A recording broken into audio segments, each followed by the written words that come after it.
नमस्कार, मैं अनुज कुमार। आप देख रहे हैं जनपद। इस वक्त आपके सामने हाजिर हूं बड़ी खबर लेकर। जिस तरीके से बात किया जाए, भारत देश में विधानसभा चुनाव चल रहे हैं और ये चुनाव 5 राज्यों में हो रहे हैं। मिजोरम, मध्य प्रदेश, छत्तीसगढ़, तेलंगाना और राजस्थान। बात किया जाए मिजोरम में चुनाव संपन्न हो चुके हैं।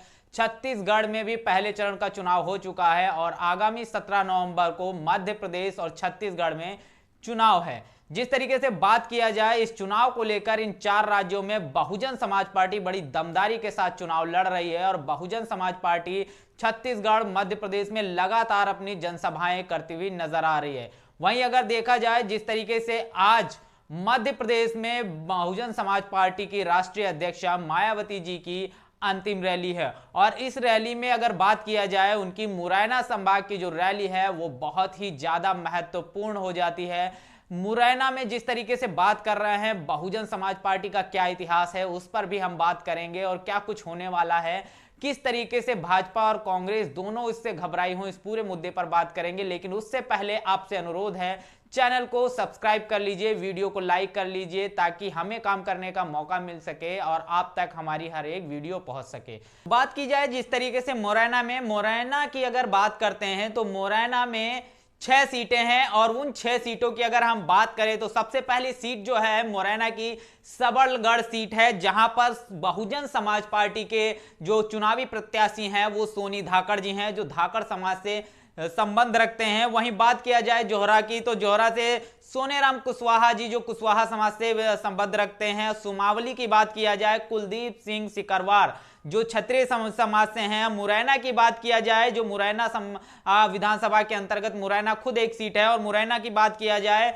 तो राकेश रुस्तम, जो पूर्व के मंत्री रहे हैं, उनके सुपुत्र हैं राकेश रुस्तम, वो चुनाव लड़ रहे हैं और गुर्जर समझाव से ये संबंध रखते हैं। दिमनी की बात किया जाए तो दिमनी से बलवीर सिंह दंदोटिया, जो एक ब्राह्मण समुदाय से संबंध रखते हैं। वहीं अंबाद की बात किया जाए तो डॉक्टर रामबरन सिरवार जो हैं वो चुनाव लड़ रहे हैं। बड़ी बात निकलकर सामने आ रही है जिस तरीके से इन 6 की 6 सीटों की बात किया जाए। मुरैना में बहुजन समाज पार्टी के राजनीतिक इतिहास की बात किया जाए तो ये सारी सीटें जो है वो कभी ना कभी बहुजन समाज पार्टी जीत चुकी है। और बात किया जाए मुरैना में बहुजन समाज की स्थिति जो है, बहुजन समाज पार्टी की जो स्थिति है हमेशा से बेहतर रही है। हालांकि पिछला जो चुनाव हुआ उसमें बहुजन समाज पार्टी मुरैना से एक भी सीट नहीं जीती है, उसकी भी क्या वजह है उस पर आगे बात करेंगे। लेकिन जिस तरीके से खबर निकल कर आई और सबलगढ़ सीट की बात किया जाए तो सबलगढ़ सीट को भी बहुजन समाज पार्टी जीत चुकी है। जौरा जो सीट है उसको बहुजन समाज पार्टी ने 3 बार जीता है। सुमावली की अगर बात किया जाए तो इस सीट को भी बहुजन समाज पार्टी ने 2 बार ये सीट जीती। मुरैना को 1 बार जीता है, दिमनी को जीता है और अंबा को। ये सारी जो 6 की 6 सीटें हैं वो बहुजन समाज पार्टी कभी ना कभी जीत चुकी है और बहुजन समाज पार्टी का मुरैना में एक अच्छा प्रभाव रहा है। आज वहां मुरैना में जो जिस तरीके से बहुजन समाज पार्टी की राष्ट्रीय अध्यक्षा मायावती जी की रैली है और ये अंतिम रैली होगी क्योंकि 17 तारीख को चुनाव है और उससे पहले की ये जो रैली है। और इसी के हवाले से अगर देखा जाए तो जिस तरीके से एक बड़ी खबर निकल कर आ रही है, यहाँ की जो सबसे बड़ी जो हॉट सीट मानी जा रही है वो दिमनी मानी जा रही है। मुरैना की दिमनी सीट जो है बहुत हॉट हो गई है और इसको लेकर क्योंकि बीजेपी और कांग्रेस जब से मायावती जी की तमाम रैलियां जो है मध्य प्रदेश में हो रही हैं, तमाम उनकी जो सांसें हैं वो फूलती हुई नजर आ रही हैं। लगातार बहुजन समाज पार्टी का जो जनाधार बढ़ता हुआ नजर आ रहा है, इसको लेकर लगातार दोनों पार्टियां जो है कहीं ना कहीं उनके पैरों के नीचे की जो जमीन है वो खिसकती हुई नजर आ रही है। और इसी के मद्देनजर आप अगर इस पूरे चुनाव पर नजर डालेंगे तो बीजेपी इतनी घबराई हुई है बहुजन समाज पार्टी की ताकत से कि कहीं ना कहीं दिमनी सीट से उसने अपने केंद्रीय कृषि मंत्री को विधायकी के चुनाव के लिए लड़ने के लिए उतार दिया है। बात किया जाए जिस तरीके से अगर आप कह सकते हो कि इन केंद्रीय मंत्री जी की अगर बात किया जाए जिनका नाम है, जिस तरीके से हम बात करें नरेंद्र सिंह तोमर, जो कृषि मंत्री हैं और अब ये दिमनी सीट से बात किया जाए भाजपा के विधायक पद के प्रत्याशी हैं और भाजपा ने इन्हें पहले आसमान पर बिठाया, अब इन्हें उन्हें जमीन में अर्श में उतार दिया है। बड़ी जो खबर निकल कर आई, और भाजपा के लिए दिमनी सीट जो है वो करो और मरो का जो है कहीं ना कहीं एक करो ना मरो का जो एक उपाय समझता हुआ नजर आ रहा है। तो कहीं ना कहीं जिस तरीके से देखा जाए, अगर इस दिमनी सीट की बात किया जाए तो यहां से अगर बात किया जाए बीजेपी की, तो बीजेपी की जैसे हमने बात किया, जो उनके कृषि मंत्री हैं, अब मौजूदा सांसद कृषि मंत्री जो हैं नरेंद्र सिंह तोमर, जो ये चुनाव लड़ रहे हैं वहां से बीजेपी की तरफ से। अगर कांग्रेस की तरफ से बात किया जाए तो रविंद्र सिंह तोमर जी जो है, दोनों लोग जो है तोमर समुदाय से हैं और दोनों जो है वहां से चुनाव लड़ रहे हैं। यानी कांग्रेस के जो प्रत्याशी हैं वो रविंद्र सिंह तोमर है। और रविंद्र सिंह तोमर के इतिहास की अगर बात किया जाए, ये पहले कभी बीएसपी, कभी कांग्रेस, कभी बीजेपी, ऐसे इनका राजनीतिक इतिहास रहा है।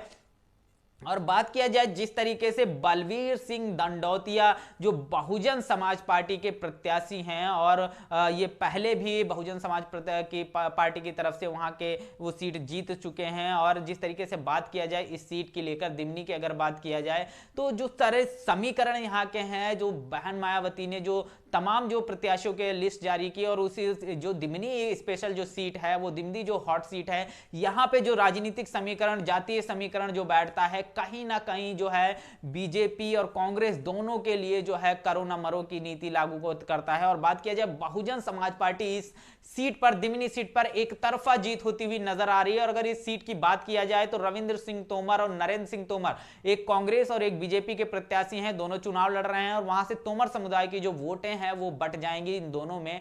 और बात किया जाए बहुजन समाज पार्टी के प्रत्याशी की, तो यहां के बलवीर सिंह दंडोतिया जो ब्राह्मण समुदाय से संबंध रखते हैं, ये वहां प्रत्याशी हैं। और इस दिमनी सीट में लगभग 30,000 जो वोट है वो ब्राह्मण समुदाय का है, जो एकमुश्त जो है बलवीर सिंह दंडोतिया को मिलेगा। और दलित समुदाय की अगर बात किया जाए तो यहां पर 50,000 जो वोट है वो दलित समुदाय का है, जो एकमुश्त जो है वो कहीं ना कहीं बलवीर सिंह दंडोतिया को मिलेगा। हालांकि जिस तरीके से ये पूरा जो मामला निकल कर आ रहा है, इससे साफ तौर पर जाहिर हो रहा है कि जो कृषि मंत्री नरेंद्र सिंह तोमर हैं बीजेपी को, उनको अपनी साख बचानी है। उनकी जो राजनीतिक करियर है वो अब दांव पर लग चुका है।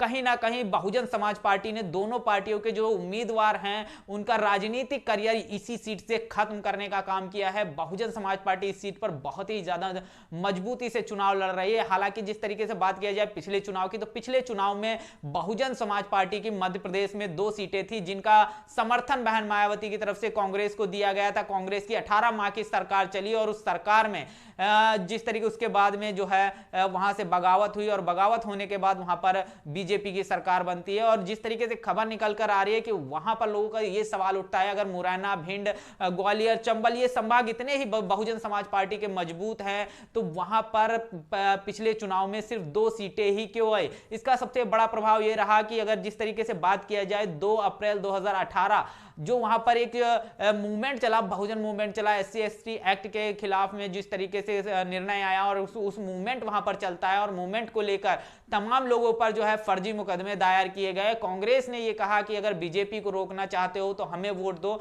और हम सरकार बनाते ही वहां पर 2 अप्रैल के जितने भी मुकदमे हैं उनको वापस ले लेंगे। यही देखते हुए बहुजन समाज पार्टी ने कांग्रेस को जो है समर्थन भी दिया, और तमाम जो दलित समुदाय वहां का है उसने एकमुश्त होकर कांग्रेस को वोट दिया, और कांग्रेस की सरकार बनती है। 18 माह की सरकार चलाने के बाद कांग्रेस अपने वादे से मुकर जाती है। कांग्रेस इस मुद्दे पर बात नहीं करती है, और 18 माह के बाद वो सरकार चली जाती है।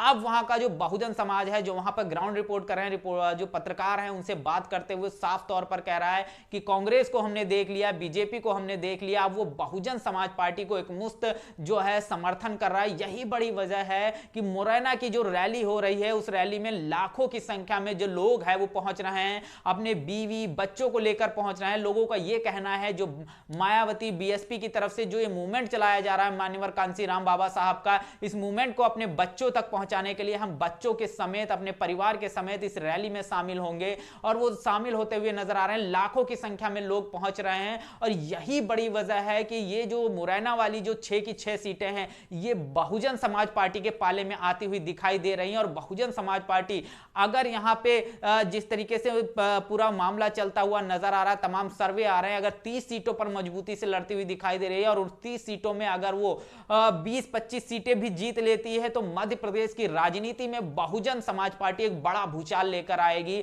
और ये भूचाल कहीं ना कहीं वहां के जो बहुजन समाज के लोग हैं उनके लिए एक महत्वपूर्ण और विकास और ये जो तमाम मुकदमे जो फर्जी मुकदमे हैं वो सभी खारिज होने का जो है एक मौका लेकर आएगी। यही बड़ी वजह है कि मान्यवर कांसी राम साहब, बहन मायावती भी ये कह चुकी हैं कि हमें अब मजबूत सरकार नहीं मजबूर सरकार चाहिए। तो कहीं ना कहीं बहुजन समाज पार्टी एक किंग मेकर की भूमिका में नजर आएगी। ये बड़ी वजह निकलकर सामने आ रही है और मध्य प्रदेश में जिस तरीके से बहुजन समाज पार्टी का जनाधार बढ़ रहा है, मुरैना की खासतौर से अगर बात किया जाए, आज वहां पर बहन मायावती की जो रैली है और मुरैना में जिस तरीके से 6 की 6 ये सीटें जो है वो बहुजन समाज पार्टी के पाले में आती हुई दिखाई दे रही हैं और दिमनी में जहां बात किया जाए वो सीट इस तरीके से हॉट हो गई है कि वहां पर बीजेपी को अपने केंद्रीय मंत्री को उतारना पड़ा है। कांग्रेस भी अपने सबसे दमदार प्रत्याशी है उसको उसने उतार दिया, लेकिन फिर भी जो राजनीतिक समीकरण है वो सारे के सारे बहुजन समाज पार्टी के पक्ष में जाते हुए दिखाई दे रहे हैं। यानी कि बलवीर सिंह दंदोतिया जो बहुजन समाज पार्टी के प्रत्याशी हैं वो एकमुश्त ये सीट जीतते हुए दिखाई दे रहे हैं। हालांकि क्या कुछ होगा आगामी चुनाव में, क्या कुछ बहुजन समाज पार्टी का क्या कुछ होगा, लेकिन आने वाले चुनाव में जिस तरीके से ये रैली हो रही है, अंतिम रैली, और इस रैली में जिस तरीके से जनाधार पहुंच रहा है वो देखने वाला है, सोचने समझने वाला है। बहुजन समाज किस तरीके से बहुजन समाज पार्टी के समर्थन में उतर गया है मध्य प्रदेश में देखने वाला है। चुनाव के परिणामों पर देखने वाला होगा कि बहुजन समाज पार्टी वहां पर कितनी चुनावी सीटें जीतती है। अगर Bahujan Samaj party double digit में सीटें जीतती है तो कहीं ना कहीं मध्य प्रदेश के लिए एक बड़ा सुनहरा अवसर होगा कि बहुजन समाज पार्टी के समर्थन के बिना किसी की सरकार नहीं बनेगी और बहुजन समाज पार्टी अगर किसी पार्टी को समर्थन देगी तो वो अपने शर्तों पर देगी, अपने समाज के हित और अधिकारों के लिए देगी और तमाम वो फर्जी मुकदमे खारिज करने के लिए देगी जो 2 अप्रैल 2018 को दायर किए गए। हालांकि इस पूरे मामले पर आपका क्या कहना है, कमेंट बॉक्स में अपनी प्रतिक्रिया जरूर दीजिएगा। बने रहिएगा जनपद के साथ, तब तक के लिए जय भीम, जय भारत।